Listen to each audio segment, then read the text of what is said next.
పండుగలకు పబ్బాలకు బట్టల దుక్నపోళ్ళు బంగారు దుక్నపోళ్ళు ఆఫర్లు పెట్టి పబ్లిక్ ను మస్తు దిల్కుష్ చేస్తుంటారు.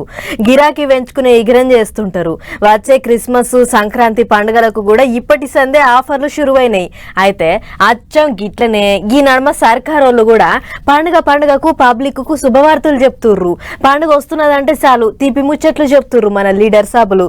మరి ఈసారి పండుగకు సర్కారోళ్ళు ఇస్తున్న ఆఫర్లు ఏంటియో ఒకసారి చూద్దాం. పారి all BPL families in Telangana that మేము సూచనాప్రాయంగా సంక్రాంతి తర్వాత ఈ process of issue of ration cards we will begin.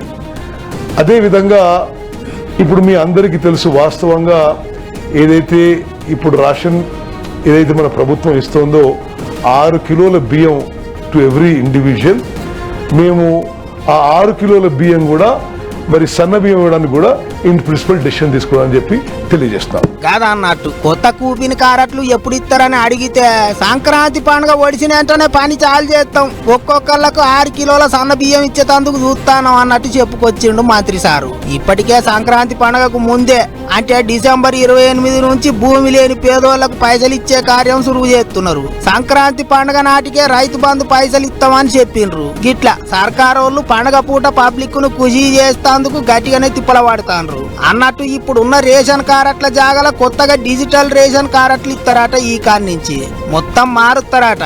ఏమైతే ఇంకో శుభవార్త చెప్పిండ్రు సర్కారోళ్ళు.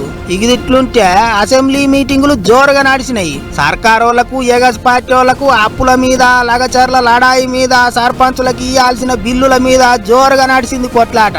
రెండు దిక్కులోలు పొట్టు దుబ్బెత్తి పోసుకున్నారు. ఇవాళ ఈ ప్రభుత్వం వచ్చిన తర్వాత ఎస్ఎఫ్సి నిధులు విడుదల కావట్లేదు. ఈజీఎస్ నిధులు కేంద్ర ప్రభుత్వం ఇచ్చినా డైవర్ట్ చేసినారు. 15th ఫైనాన్స్ కమిషన్ డబ్బులు కేంద్ర ప్రభుత్వం ఇస్తే డైవర్ట్ చేసినారు. జీపీ జనరల్ ఫండ్ కూడా వాళ్ళ డబ్బులు వాళ్ళు ఖర్చు పెట్టుకోవడానికి కూడా ఫైనాన్స్ నుంచి క్లియరెన్స్ ఇయ్యక చెక్కులు పాసిగాక ఇవాళ సర్పంచులు ఆత్మహత్య చేసుకునేటువంటి పరిస్థితి వచ్చింది. అప్పులు చేసి బంగారం కుదబెట్టి పనిచేస్తే ఈ బిల్లులు ఇయ్యాలి అధ్యక్ష. ఒక్క నవంబర్ నెలలో బడా కాంట్రాక్టర్లకు 1200 కోట్లకు పైగా బిల్లులు ఇచ్చారు. ఒక్క నెలలో 1200 కోట్లు బడా కాంట్రాక్టర్లకు ఇస్తారు. ఈ చిన్న కాంట్రాక్టర్లు 5 లక్షలు 10 లక్షలు చేసిన సర్పంచులు ఎంపీటీసీలు జెడ్పీటీసీల మీద ఎందుకు పగబట్టి కక్షతో వాళ్ళని ఇబ్బంది పెడుతున్నారని చెప్పి నేను ఈ రోజు ప్రభుత్వాన్ని అడుగుతున్నా అధ్యక్ష. ఎగస్ పార్టీ వాళ్ళ ముచ్చట్లకు ఇటు మంత్రులు కూడా మంచిగానే ఆర్చుకున్నారు. సాక్షాత్తు ఆర్థిక శాఖ ఆనాటి మంత్రి గారు ఉండి ఈసారి చాలా సార్లు మాట్లాడుతున్నారు ఈ సబ్జెక్ట్. మీరు ఒక్క సంతకం పెట్టి ఉంటే 600 కోట్లు ఆ రోజే రిలీజ్ అయ్యేది. కానీ మరి బీఆర్ఎస్ అంటే బకాయిల రాష్ట్ర సమితి లాగా మాకు ఇచ్చిపోయినరు. అదే వారసత్వంతో మరి మేము చెల్లించలేని పరిస్థితి ఉంది. కానీ తప్పకుండా సర్పంచులు అందరికి సంబంధించినటువంటి సర్పంచులు ఉన్నారు. వాళ్ళ బాధ మాకు తెలుసు. వాళ్ళు ఆత్మహత్యలు చేసుకున్నారు. మీ హయాంలో చాలా మంది రకరకాల ఇబ్బందులు పడ్డారు. కాబట్టి సానుభూతితో ఉన్నాం. సకాలంలో రిలీజ్ చేసేందుకు ఆర్థిక శాఖ మంత్రులను కూడా నేను వేదిక ద్వారా కూడా కోరుతా ఉన్నాం.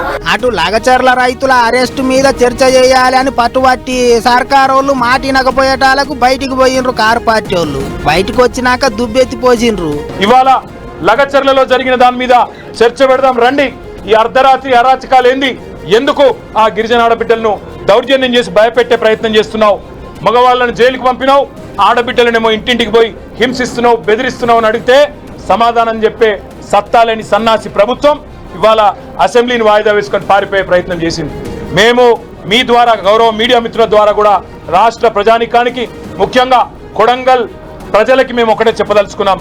మీ తరపున మేమున్నాం, మీ తరపున కేసీఆర్ గారు ఉన్నారు. గిట్లా సోమవారం జోరుగానే నడిచిన ఈ మీటింగులు ఇక ఎప్పట్లెక్కనే మాజీ సీఎం కేసీఆర్ సారు ఒత్తడు కావచ్చని అందరు ఎదురు చూసిరు. గాని సారు ఈసారి మీటింగులకు కూడా రాలేదు. 21వ తారీఖు దాకా అంటే ఇంకో 4-5 దినాలు నడుస్తాయట మీటింగులు. చూడాలి మరి లీడర్ల ముచ్చట్లు ఎట్ట నడుస్తాయో అనుకుంటారు పబ్లిక్.